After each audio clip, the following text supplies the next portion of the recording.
Heavenly Father, Lord Jesus, I thank you for giving this wonderful morning, Lord Jesus. Lord, as we're here, praising and worshiping, Lord Jesus, I pray that you will guide us this day and this entire month, Lord Jesus. I pray that your guidance will over us, Lord Jesus, this month. And I pray that you will take care of us, you will lead us, Lord Jesus. I pray that your will alone is done in each of our lives, Lord Jesus. Lord Jesus, you be with us, Lord Jesus. You tell us what has to be done and what needs to be done, Lord Jesus. Everything in this precious name I pray. Amen.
Thank you.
ನಮ್ಮ ಕರಗಳಲ್ಲಿ ಕಾಣಿಗಾರ ಸಭಾಗೋಣ.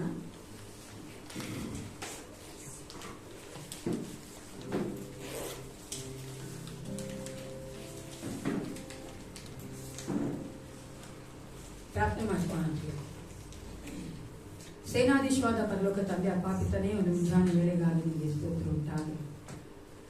ಕಾದ 4 ತಿಂಗಳುಗಳು ನಮ್ಮನ್ನು ಕಾಯ್ದಂಥ ದೇವನೇನಾಗಿದ್ದೆ. ಹೌದು ರಾಜ, ಈ ಒಂದು ಮೇ ತಿಂಗಳ ಮೊದಲ ದಿನದಲ್ಲಿ ಇದಾದಲ್ಲಿ ನಾವು ಕಾಣಿಸಿಕೊಳ್ಳುವಂಥ ಕೃತ್ಯ ಕೊಟ್ಟಿರೋದಕ್ಕಾಗಿ ನಿಮಗೆ ಸ್ತೋತ್ರ. ನಡೆದು ಬಂದಿರುವಂತಹ ಪ್ರತಿಯೊಬ್ಬರಿನ ಪಾಸನಿಗೆ ಒಪ್ಪಿಸಿಕೊಡುತ್ತೇನಪ್ಪ. ಅದು ಏಸಪ್ಪ, ನೀವು ನಮ್ಮನ್ನು ಕರ್ಕೊಂಡು ಬಂದಿದ್ದೀವಿ ಕರ್ತವ್ಯ. ಪ್ರೀತಿ ಕೃಪೆ ದೊಡ್ಡದಾಗಿದೆ, ಅದಕ್ಕಾಗಿ ನಿಮಗೆ ಸ್ತೋತ್ರ ಉಂಟಾಗಲಿ.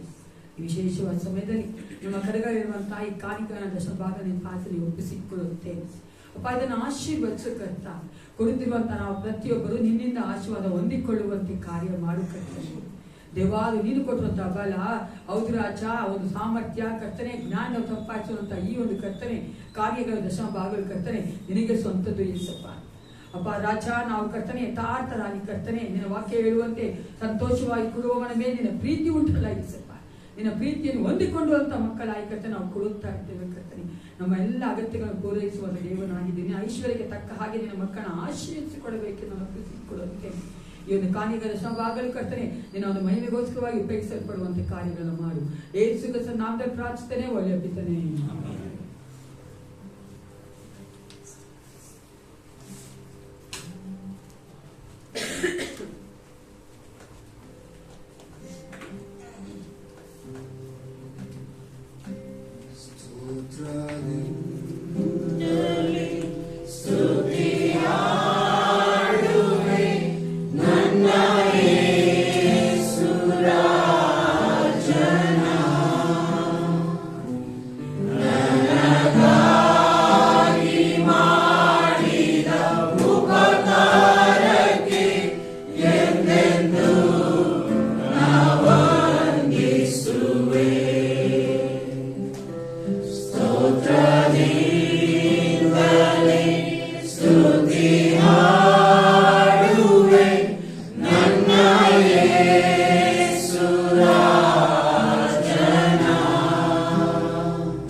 Good morning. ಯೇಸು ಕ್ರಿಸ್ತ ನಮ್ಮನ್ನ ಇನ್ನು 5ನೇ ತಿಂಗಳು ನಡೆಸಿದ್ದಾನೆ. ಅದು ನಮ್ಮ ಒಂದು ಏನೋ ಒಳ್ಳೆತನ, ಸಾಮರ್ಥ್ಯ, ಬಲ ಅಂತಲ್ಲ, ಆತನ ಮೇಲಿರುವಂತ ಪ್ರೀತಿಯ ನಿಮಿತ್ತವಾಗಿ ದೇವರು ಮತ್ತೊಂದು ತಿಂಗಳು ನಮ್ಮ ಜೀವಿತದಲ್ಲಿ ಕೂರಿಸಿಕೊಡ್ತಾ ಇದ್ದಾನೆ. ಈ ತಿಂಗಳು ಸಹ ದೇವರು ನಮ್ಮೊಟ್ಟಿಗೆ ಏನು ಮಾಡಬೇಕು, ನಾವು ಆತನಿಗಾಗಿ ಹೆಂಗ್ ಜೀವಿಸಬೇಕು, ಏನ್ ಮಾಡಬೇಕು ಅನ್ನೋ ಉದ್ದೇಶದಿಂದಲೇ ದೇವರು ಮತ್ತೊಂದು ದಿನವನ್ನು ನಮ್ಮ ಜೀವಿತದಲ್ಲಿ ಕೊಟ್ಟಿದ್ದಾನೆ. It's not for to live for ourselves. ನಮಗಾಗಿ ಜೀವಿಸೋದಕ್ಕೆ ಮಾತ್ರವಲ್ಲ ಪ್ರಿಯರೇ, ಆತನಿಗೋಸ್ಕರವಾಗಿ ಜೀವಿಸಬೇಕೆಂದು ದೇವರು ಈ ದಿನಗಳನ್ನು ನಮಗೆ ಕೊಡುವ ಆತನಾಗಿದ್ದಾನೆ.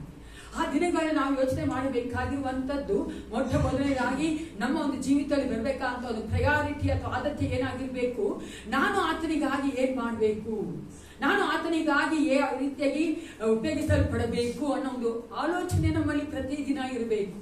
ಯಾಕಂದ್ರೆ ಸಾಮಾನ್ಯವಾಗಿ ವಿಶ್ವಾಸಿಗಾದ ನಮ್ಮಲ್ಲಿ ಇರುವಂತದ್ದು ಯಾವಾಗಲೂ ಏನು, ಏಸಪ್ಪ ನನಗೆ ಏನ್ ಕೊಡ್ತೀಯಾ, ಏಸಪ್ಪ ನನಗೆ ಏನ್ ಕೊಡ್ತೀಯಾ, ನನಗೆ ಅದು ಕೊಡ್ತೀಯಾ, ಇದು ಕೊಡ್ತೀಯಾ, ಆ ರೀತಿಯಾಗಿ ನಾವು ಪ್ರಾರ್ಥನೆ ಮಾಡುವವರಾಗಿರ್ತೇವೆ. ಅದು ನಮ್ಮ ಒಂದು ಮನುಷ್ಯನ ಒಂದು ಬಲಹೀನತೆ, ಟೆಂಡೆನ್ಸಿ, ಪ್ರವೃತ್ತಿಯಿಂದ ನಾವು ನೋಡ್ತೇವೆ.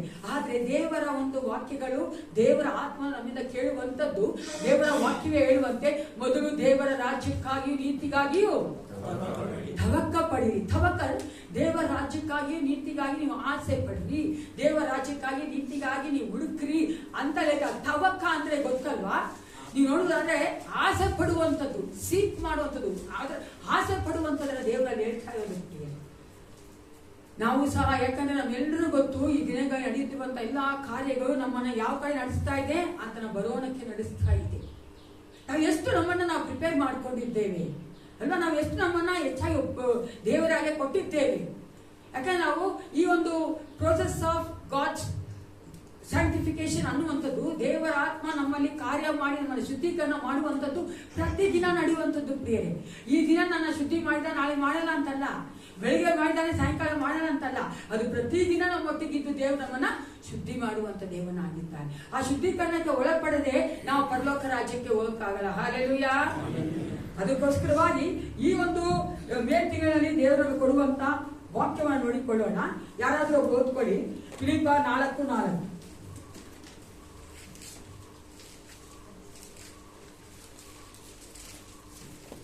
ಯಾವಾಗಲೂ ಕರ್ತನಲ್ಲಿ ಸಂತೋಷಿಸಿರಿ, ಸಂತೋಷ ಪಡಿರಿ ಎಂದು ತಿರುಗಿ ಹೇಳುತ್ತೇನೆ. Rejoice in the Lord always. I will say it again, rejoice. ಪ್ರಾರ್ಥನೆ ಮಾಡಿಕೊಳ್ಳೋಣ. ಪರಿಶುದ್ಧನೇ ಅಪಾಪಿತನೇ ಒಂದು ಸಮಯದಲ್ಲಿ ರಾಜ, ಈ ವಾಕ್ಯದ ಮೂಲಕವಾಗಿ ನಿನ್ನ ಮಕ್ಕಳೊಟ್ಟಿಗೆ ಮಾತನಾಡು ದೇವ. ಈ ಒಂದು ಮೇ ತಿಂಗಳಲ್ಲಿ ನೀವು ನಮ್ಮನ್ನ ಕರ್ತನೆ ಹೌದು ರಾತ್ರಿ ನಡೆಸಿಕೊಟ್ಟಿದ್ದಿ. ನಾವು ಯಾವ ರೀತಿಯಾಗಿ ನಿಮ್ಮಲ್ಲಿ ಜೀವಿಸಬೇಕೆಂಬುದನ್ನು ನೀನು ಮಾತನಾಡುವಂತ ದೇವನಾಗಿ. ಹೌದು ಏಸಪ್ಪ, ಈ ಲೋಕದಲ್ಲಿ ಬೇಕಾದ ಎಲ್ಲವನ್ನ ನಮಗೆ ಕೊಡುವಂತ ದೇವನಿನಾಗಿದ್ದಿ ಕರ್ತನೆ. ಅದರೊಟ್ಟಿಗೆ ನಾವು ಕರ್ತ ಏಸಪ್ಪ ಎಲ್ಲಕ್ಕಿಂತ ಮೊದಲಾಗಿ ನಾವು ಏನ್ ಮಾಡಬೇಕೆಂಬುದನ್ನು ನೀವು ಮಾತನಾಡುವಂತ ದೇವನಾಗಿ. ಅದಕ್ಕಾಗಿ ನಿಮಗೆ ಸ್ತೋತ್ರ. ಏಸು ಕ್ರಿಸ್ತನ ಮೂಲಕವಾಗಿ ಪ್ರಾರ್ಥನೆ ಮಾಡ್ತೇನೆ. ಒಳ್ಳೆಯ ಇಲ್ಲಿ ನಾವು ನೋಡ್ತೇವೆ, ಯಾವಾಗಲೂ ಕರ್ತನಲ್ಲಿ ಸಂತೋಷಿಸಿರಿ. ಇಲ್ಲಿ ಸಂತೋಷ, ಇಲ್ಲಿ ಇಂಗ್ಲಿಷ್ ಚೆನ್ನಾಗಿದೆ, rejoice in the lord always. The Joy are the rejoice. ಆ ಒಂದು ಆನಂದ ಅನ್ನುವಂಥದ್ದು ಕನ್ನಡದಲ್ಲಿ. ಇವಾಗ ನಾವು ಆನಂದ ಪಡುವುದರಲ್ಲೂ ಸಂತೋಷ ಪಡುವುದರಲ್ಲಿ ಇರುವಂತ ವ್ಯತ್ಯಾಸ ಏನು? What's the difference between Joy and happiness? ಇವಾಗ ನಾವು ಜಾಯ್ ಅಂತ ನೋಡ್ಬೇಕಾದ್ರೆ ಹ್ಯಾಪಿನೆಸ್ ಹಾಗೆ, ಸಂತೋಷದ ಹಾಗೆ ಈ ಒಂದು ಆನಂದ ಅನ್ನೋದು ಪರಿಸ್ಥಿತಿಗಳ ಮೇಲೆ ಆಧಾರವಾಗಿರೋದಿಲ್ಲ. ಸಂತೋಷ ಅನ್ನೋದು ಪರಿಸ್ಥಿತಿಗಳ ಮೇಲೆ ಆಧಾರವಾಗಿರೋದು ಅಲ್ವಾ? ನಮ್ಮೆಲ್ಲರೂ ಗೊತ್ತು, ನಮ್ಮಲ್ಲಿ ಎಲ್ಲ ಇದ್ರೆ ನಮ್ಗೆ ಏನಿರ್ತದೆ? ಸಂತೋಷ ಇರ್ತದೆ. ಸ್ವಲ್ಪ ಹೆಚ್ಚು ಕಮ್ಮಿ ಆದ್ರೆ ಏನಾಗ್ತದೆ? ನಮ್ಗೆ ಸಂತೋಷ ಹೋಗ್ತದೆ ಅಲ್ವಾ? ಆದ್ರೆ ರಿಜಾಯ್ಸ್ ಅಥವಾ ಜಾಯ್ ಅಥವಾ ಒಂದು ಆನಂದ ಅನ್ನುವಂಥದ್ದು ನೋಡುವುದಾದ್ರೆ ಅದು ಯಾವುದ್ರ ಮೇಲೆ ಆಧಾರಗೊಂಡಿದೆ? ನನಗಾಗಿ ದೇವ್ರು ನಿಲ್ತಾನೆ, ನನಗಾಗಿ ಎಲ್ಲವನ್ನು ಮಾಡಿ ಶಕ್ತನ ಅಂತ ದೇವರನ್ನ ನಾನು ನಂಬಿಕೆ ಇಟ್ಟಿದ್ದೇನಲ್ಲ, ಭರವಸೆ ಉಳ್ಳವಳಾಗಿದ್ದೇನಲ್ಲ, ಅದರ ಮೇಲೆ ನಮಗೆ ಆ ಒಂದು ಆನಂದ ಸಿಗೋದು ಪ್ರಿಯ. ಯಾಕಂದ್ರೆ ದೇವರು ಒಂದೇ ರೀತಿಯಾಗಿರುವಂತ ದೇವನಾಗಿದ್ದಾನೆ. ಆತನ ಪರಿಸ್ಥಿತಿಗಳ ಹಾಗೆ ಬದಲಾಯಿಸುವಂತ ದೇವನಲ್ಲ. ಹಲ್ಲೆಲೂಯಾ. ಆತನು ಒಂದೇ ರೀತಿಯಾಗಿರುವಂತ ದೇವರು.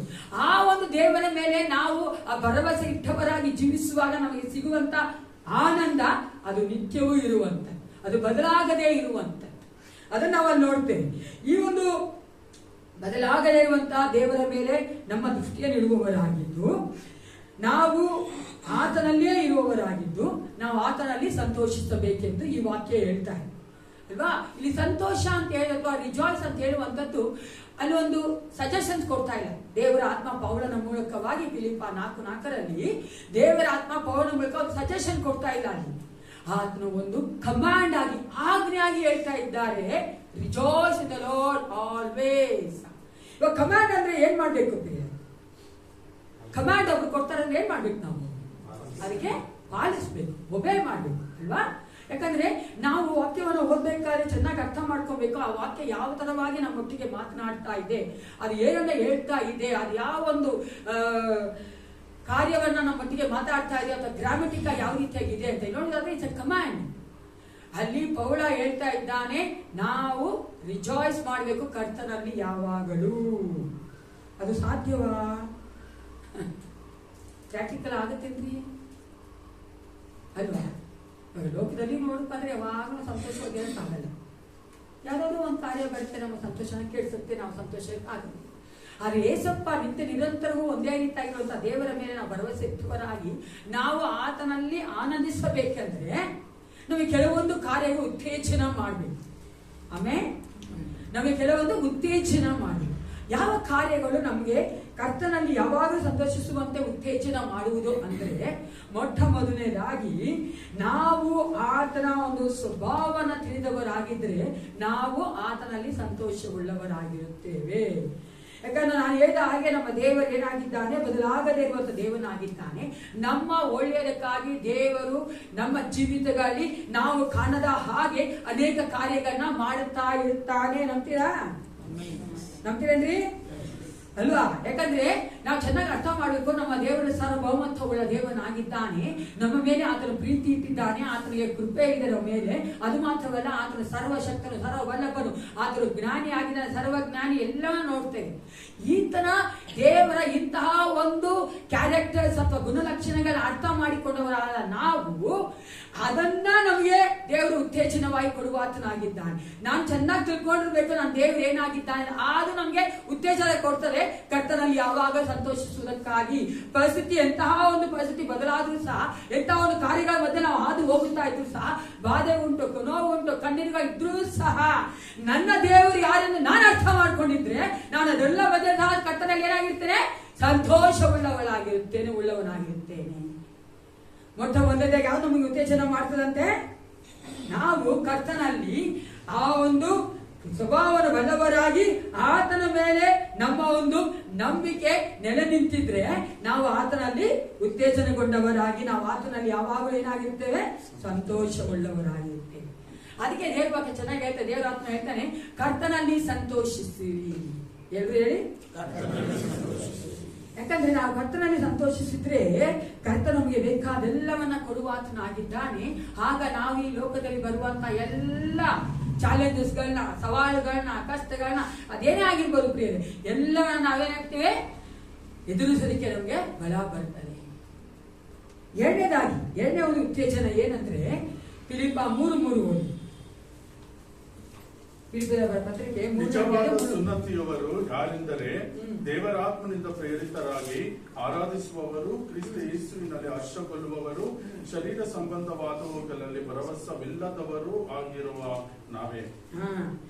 ಅದೇ ಇಂಗ್ಲಿಷ್ ಅಲ್ಲಿ ಹೇಳ್ತಾರೆ, for we are the circumcisions which worship God in the spirit and rejoice in Christ Jesus and have no confidence in the flesh. ನಾವು ನೋಡ್ತೀವಿ, ಯೇಸುವಿನಲ್ಲಿ ಹರ್ಷಗೊಳ್ಳುವವರು. ಎರಡನೇದಾಗಿ,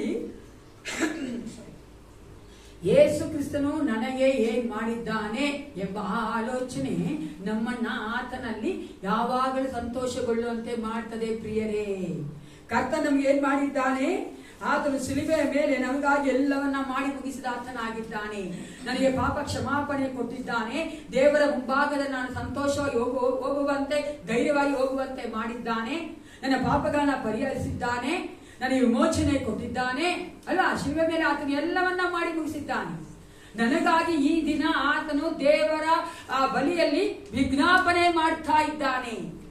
ನನಗಾಗಿ ಒಬ್ರು ಇದ್ದಾರೆ, ನನ್ನ ಎಲ್ಲ ಕಾರ್ಯಗಳನ್ನ ನೋಡುವವರು, ನನಗಾಗಿ ಒಬ್ರು ಸಾಕ್ಷಿಸುವವರು ಇದ್ದಾರೆ ಅಂದ್ರೆ ಅದು ಯೇಸು ಕ್ರಿಸ್ತನೇ ಆಗಿದ್ದಾನೆ. ಪ್ರಿಯ, ಪ್ರಾರ್ಥನೆಯಲ್ಲಿ ಬಲ ಉಂಟೋ ಇಲ್ವೋ?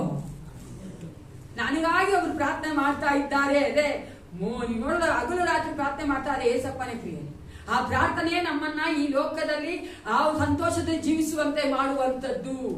ಅದನ್ನು ಚೆನ್ನಾಗಿ ಅರ್ಥ ಮಾಡ್ಕೋಬೇಕು, ದೇವರು ನಮಗೋಸ್ಕರವಾಗಿ ಏನ್ ಮಾಡಿದ್ದಾನೆ ಅಂತ. ಅದಕ್ಕೆ ಎಫೆಸ ಪತ್ರಿಕೆಯಲ್ಲಿ ಪೌಲ ಬರೀತಾರೆ 1ನೇ ಅಧ್ಯಾಯದಲ್ಲಿ ಆ ಒಂದು ಲಿಸ್ಟ್ ಅಲ್ಲಿ ಕೊಟ್ಟಿದ್ದಾನೆ. ನಾನು ಅದ್ರ ಕುರಿತಾಗಿ ಒಂದು ಮೆಸೇಜ್ ಕೂಡ ಕೊಟ್ಟಿದ್ದೇನೆ. ಆ ಒಂದು ಪರಲೋಕದ ಆತ್ಮಿಕ ಆಶೀರ್ವಾದಗಳ ದೇವರು ನಮಗೆ ಕೊಟ್ಟಿದ್ದಾನೆ ಅಂತ ಆತನು ಒಂದು ಲಿಸ್ಟ್ ಕೊಡ್ತಾನೆ. ಯಾತಕ್ಕಾಗಿ ಆ ಎಲ್ಲ ಆಶೀರ್ವಾದ ಹೊಂದಿದವರಾದ ನಾವು ಯೇಸು ಕ್ರಿಸ್ತರಲ್ಲಿ ಸಂತೋಷವುಳ್ಳವರಾಗಿರೋದಕ್ಕೆ ಕಾರಣವಾಗ್ತದೆ. ನಾವು ಆತ್ಮಿಕ ಆಶೀರ್ವಾದ ಹೊಂದಿಕೊಂಡವರಾಗಿರಬೇಕು. ನಾವು ಮತ್ತೊಬ್ಬರ ವಿಮೋಚನೆಗೊಂಡವರು, ಬಿಡುಗಡೆ ಹೊಂದಿದವರು, ನಾವು ಅದರ ಮುದ್ರೆಯನ್ನು ಹೊಂದಿದವರು. ನಾವು ನೋಡ್ತೇವೆ ಅಲ್ಲಿ ಅನಾದಿ ಕಾಲದಲ್ಲಿ, ಅಂದ್ರೆ ಈ ಒಂದು ಭೂಮಿಯ ಅಸ್ತರ ಉಚಿತವಾಗಿ ದೇವರನ್ನು ಆರಿಸಿಕೊಂಡಿದ್ದಾನೆ, ನಮ್ಮನ್ನು ಪ್ರೀಲಿಸ್ಟೇಟ್ ಮಾಡಿದ್ದಾನೆ, ಆತನ ಮಕ್ಕಳಾಗಿ ಮಾಡಿಕೊಂಡಿದ್ದಾನೆ. ಈ ಎಲ್ಲಾ ಕಾರ್ಯಗಳು ನಮ್ಮನ್ನ ಏನು ಉತ್ತೇಜನ ಮಾಡ್ತದೆ, ಆತನಲ್ಲಿ ಸಂತೋಷವುಳ್ಳವರಾಗಿ ಮಾಡ್ತದೆ. ಪ್ರಿಯರೇ, ಅದನ್ನ ಯಾವಾಗ ಏನ್ ಮಾಡ್ಬೇಕು, ಮಾಡುವವರಾಗಿರ್ಬೇಕು. ನೆನೆಸುವವರಾಗಿರಬೇಕು. ಎಷ್ಟು ಸಾರಿ ನಾವು ನೆನೆಸ್ತೇವೆ ಆತ್ಮಿಕ ಆಶೀರ್ವಾದ ಕುರಿತಾಗಿ ಅಲ್ವಾ? ತುಂಬಾ ಕಮ್ಮಿ ಅಲ್ವಾ? ಇನ್ಕ್ಲೂಡಿಂಗ್ ಮೀ, ನಾನು ಸೇರಿಸಿ ಹೇಳ್ತೀನಿ. ಅನೇಕ ಸಾರಿ ನಾವು ಈ ಲೋಕದ ಆಶೀರ್ವಾದವನ್ನೇ ಗುರಿ ಇಟ್ಕೊಂಡಿರ್ತೇವೆ, ಅದನ್ನೇ ನಾವೊಂದು ನೋಕ ಇಟ್ಟಿರ್ತೇವೆ, ಅಥವಾ ಅದ್ರ ಮೇಲೆ ನಮ್ಮ ಒಂದು ದೃಷ್ಟಿ ಇರ್ತದೆ. ಅದೇ ಆತ್ಮೀಕ ಆ ಒಂದು ಆಶೀರ್ವಾದಗಳನ್ನ ನಾವು ಎಷ್ಟು ನೆನೆಸ್ತೇವೋ ಅಷ್ಟು ಹೆಚ್ಚಾಗಿ ಎಲ್ಲಾ ಪರಿಸ್ಥಿತಿಗ ಎಲ್ಲಾ ಸಮಯದಲ್ಲೂ. ಅದಕ್ಕೆ ಪೌಲ ಹೇಳ್ತಾನೆ, ದೇವರ ಪೌಲ ಕಳಿಸ್ತಾರೆ, ಯಾವಾಗಲೂ ಬರೋದು ಎಷ್ಟು ಹೆಚ್ಚಾಗಿ ಆತ್ಮಿಕ ಆಶೀರ್ವಾದಗಳನ್ನ ನೆನೆಸ್ತೇನೋ ಆವಾಗ.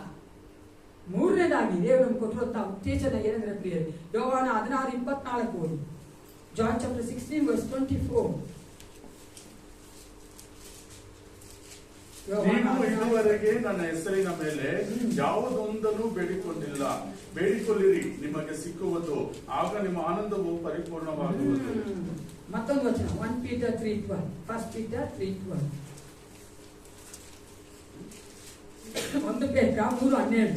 ಯಾಕೆಂದರೆ ಕರ್ತನು ನೀತಿವಂತರನ್ನು ಕಟಾಕ್ಷಿಸುತ್ತಾನೆ, ಆತನು ಅವರ ವಿಜ್ಞಾಪನೆಗಳಿಗೆ ಕಿವಿಗೊಡುತ್ತಾನೆ, ಕೆಡುಕರಿಗೂ ಕರ್ತನು ಕೋಪದ ಮುಖವಲ್ಲವನಾಗಿರುತ್ತಾನೆ ಎಂದು ಬರೆದದೆ. ಯೇಸು ಕ್ರಿಸ್ತನಲ್ಲಿ ನೀತಿವಂತರಾದ ನಮ್ಮ ಪ್ರಾರ್ಥನೆ ದೇವರು ಕೇಳ್ತಾನೆ. ಆತನ ಹೆಸರಿನ ಪ್ರಾರ್ಥನೆ ಬೇಡಿಕೊಂಡಾಗ ನಾವು ಬೇಡುವುದನ್ನು ಆತನು ಸಿಕ್ಕುವಂತೆ ಮಾಡ್ತಾನೆ, ಆಗ ನಮ್ಮ ಆನಂದವು ಪರಿಪೂರ್ಣವಾಗ್ತದೆ. ದ ಥರ್ಡ್ ಮೋಟಿವೇಶನ್ ಅಥವಾ ಉತ್ತೇಜನ ಏನಂದ್ರೆ ಪ್ರಿಯರೇ, ನಮಗೆ ಗೊತ್ತು ನನ್ನ ದೇವರು ನನ್ನ ಪ್ರಾರ್ಥನೆಯನ್ನ ಕೇಳುತ್ತಾನೆ. God answers my prayer. That motivates me to be rejoice in the Lord always. ನಮ್ಮನ್ನ ಏನ್ ಮಾಡ್ತದಂತೆ, ಯಾವಾಗಲೂ ಆತನಲ್ಲಿ ಸಂತೋಷಿಸುವಂತೆ ನಮ್ಮನ್ನ ಉತ್ತೇಜನ ಮಾಡ್ತದೆ ಅಲ್ವಾ? ನಾನು ಕಳೆದ ದಿನದಲ್ಲಿ ಕಳೆದ ತಿಂಗಳುಗಳಲ್ಲಿ ನಾನು ಪ್ರಾರ್ಥನೆ ಮಾಡಿದ್ದೇನೆ, ಆ ಪ್ರಾರ್ಥನೆಗೆ ದೇವರು ಉತ್ತರ ಕೊಟ್ಟಿದ್ದಾನೆ ಅನ್ಬೇಕಾದ್ರೆ ಮುಂದೆ ನನಗೆ ನಾನು ಪ್ರಾರ್ಥನೆ ಮಾಡಿಕಾದ್ರೆ ಏನ್ ಮಾಡ್ತಾನೆ, ದೇವರು ಉತ್ತರ ಕೊಡ್ತಾನೆ ಎಂಬ ಉತ್ತೇಜನ ಬರ್ತದಾ ಇಲ್ವಾ? ಆಗ ನಾನು ಕರ್ತನಲ್ಲಿ ಏನಾಗಿರ್ಬೋದು, ಸಂತೋಷವುಳ್ಳವನಾಗಿರ್ಬೇಕು. ಯಾಕಂದ್ರೆ ಇಟ್ಸ್ ಎ ಕಮಾಂಡ್, ಮರಿಬೇಡಿ ಪ್ರಿಯ. ಅದಕ್ಕೆ ನಾನು ಮೊದಲೇ ಹೇಳಿದೆ, ಇಟ್ಸ್ ಎ ಕಮಾಂಡ್.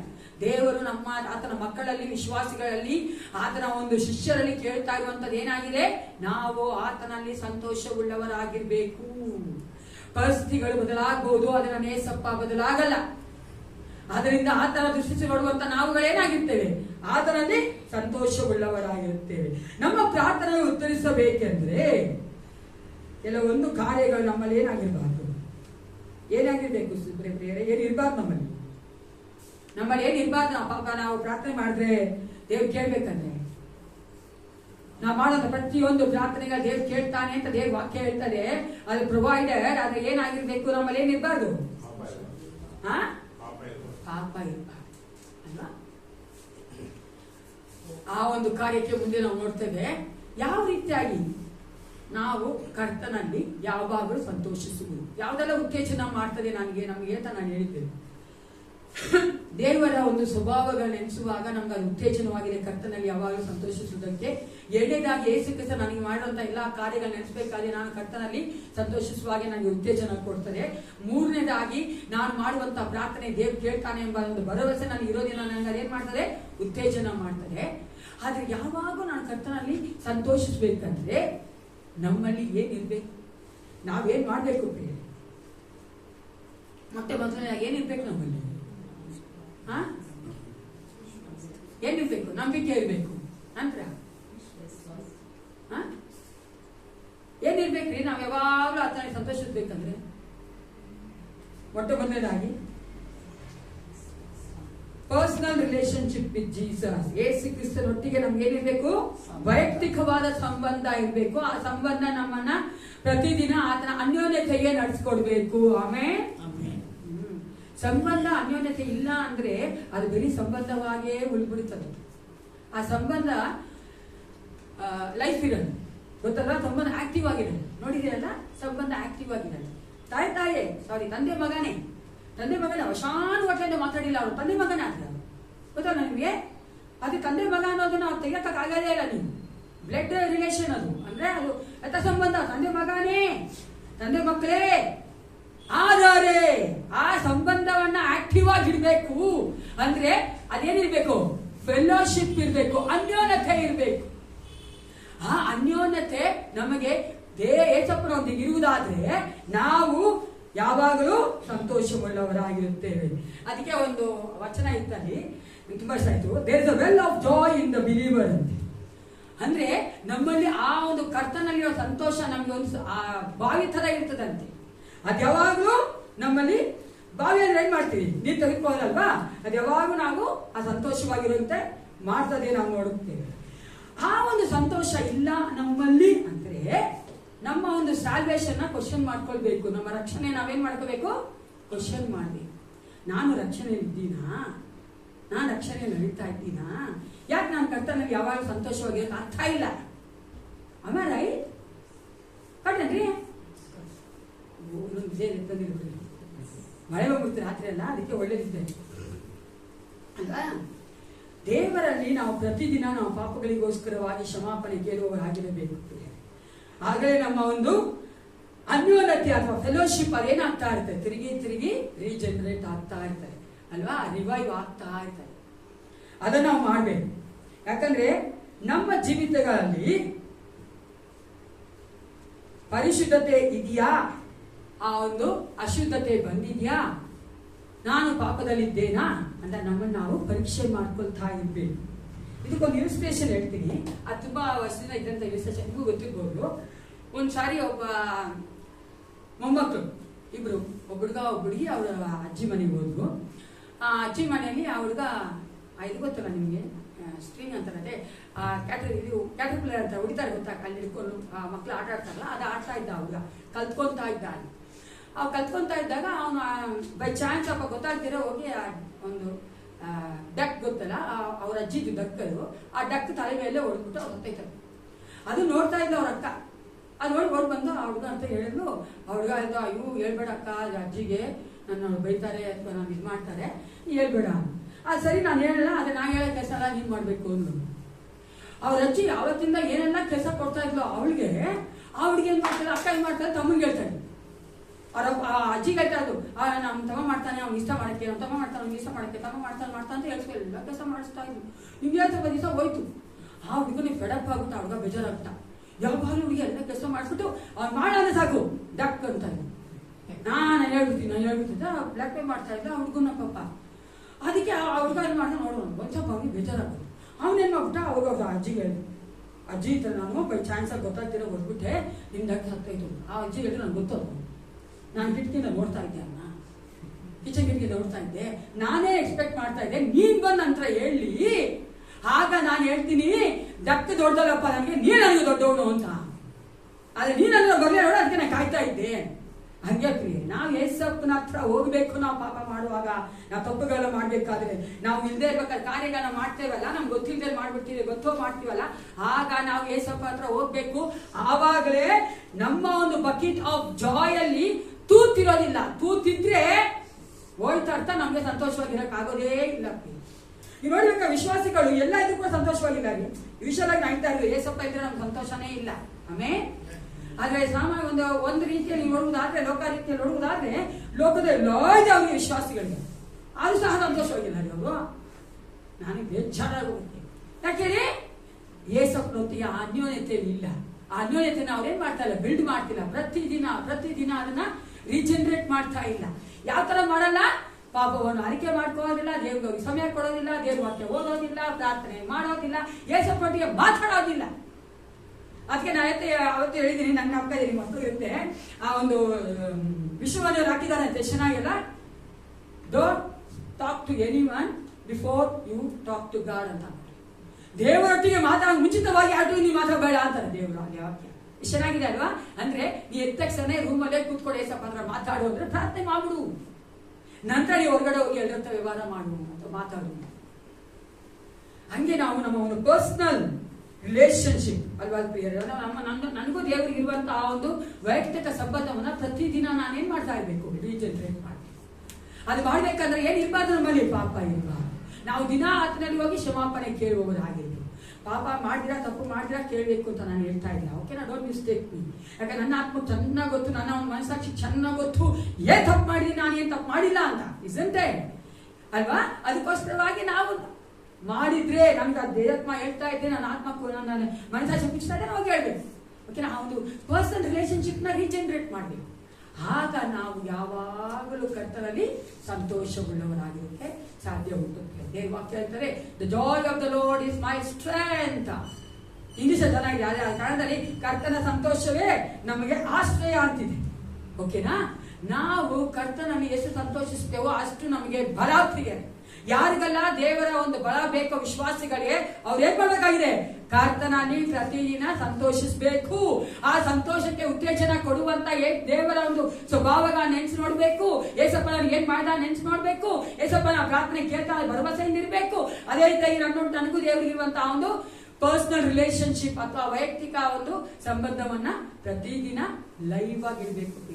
ಲೈಫ್ ಉಳ್ಳೋದಾಗ ಅಂದ್ರೆ ಆ ಲೈವ್ ಆಗಿರ್ಬೇಕಾದ್ರೆ ಆಗಲೇ ನಾವು ಆತನಲ್ಲಿ ಸಂತೋಷ ಉಳ್ಳವರಾಗಿ ಸಾಧ್ಯವಾಗುವುದು. ಎಲ್ಲರೂ ನಿಂತ್ಕೊಂಡು ನಮ್ಮನ್ನು ಒಪ್ಪಿಸಿಕೊಟ್ಟವರಾಗಿ ಈ ಮೇ ತಿಂಗಳ ಸಂಪೂರ್ಣವಾಗಿ, ಅದು ಮಾತ್ರವಲ್ಲ ನಮ್ಮ ಜೀವಿತ ಸಂಪೂರ್ಣವಾಗಿ ದೇವರು ತಾನೇ ನಾವು ಆತನಲ್ಲಿ ಸಂತೋಷಿಸುವಂತೆ ನಮಗೆ ಆ ಒಂದು ಉತ್ತೇಜನವನ್ನ ಕೊಡುವಾಗ ಅದನ್ನು ನಾವು ಮಾಡುವಂತೆ ಪ್ರಿಯರೇ.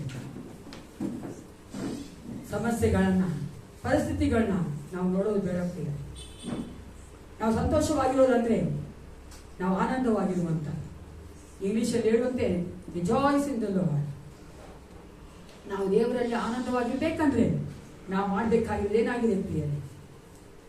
ನಾವು ದೇವರೊಟ್ಟಿಗಿರುವಂತಹ ಒಂದು ಅನ್ಯೋನ್ಯತೆಯನ್ನ, ದ ಪರ್ಸನಲ್ ಫೆಲೋಶಿಪ್ ಅನ್ನ, ಪರ್ಸನಲ್ ರಿಲೇಶನ್ಶಿಪ್ ಅನ್ನ ಪ್ರತಿದಿನ ನಾವು ಅದು ಲೈವ್ ಆಗಿರುವಂತೆ ಉತ್ತೇಜನ ಮಾಡುವಂತ ಎಲ್ಲ ಕಾರ್ಯಗಳನ್ನ ನಾವು ಇದ್ರ ಕಲ್ತ್ಕೊಂಡಿದ್ದೇವೆ ಪ್ರಿಯರೇ. ಆತನ ಸ್ವಭಾವವನ್ನು ಮರ್ತೋಗ್ಬಿಡಬೇಡಿ. Is unchanging god. ಆತನ ಬದಲಾಗದೇ ದೇವನು. ನಿನ್ನೆ, ಇಂದು, ಮುಂದೆ ಎಂದೆಂದೂ ಆತನ ಒಂದೇ ರೀತಿಯಾಗಿರುವಂತ ದೇವನು ಪ್ರಿಯ.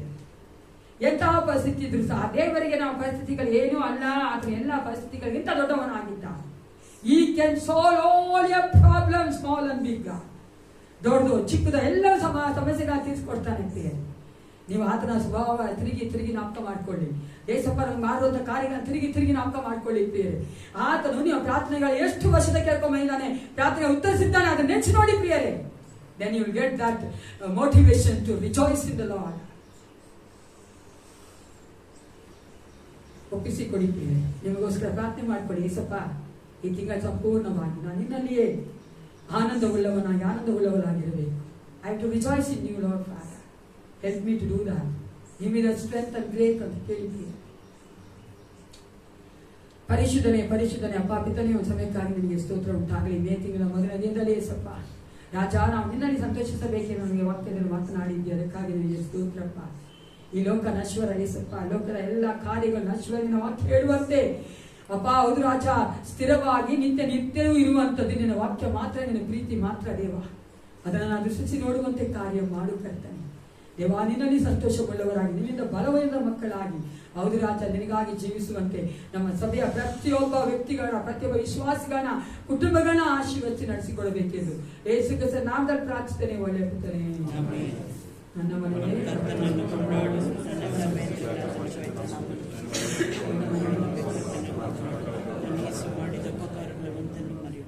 ಕರ್ತಾದ ಯೇಸು ಕ್ರಿಸ್ತನ ಕೃಪೆಯು, ತಾಯಿ ದೇವರ ಪ್ರೀತಿಯು, ಪರಿಶುದ್ಧ ಅನ್ಯೋನ್ಯತೆಯು, ಸಹಾಯವು, ಸಂತೋಷವು ಸದಾಕಾಲ ಮೇಲೊಟ್ಟಿಗಿರಲಿ. Let Jesus bless you throughout this May month.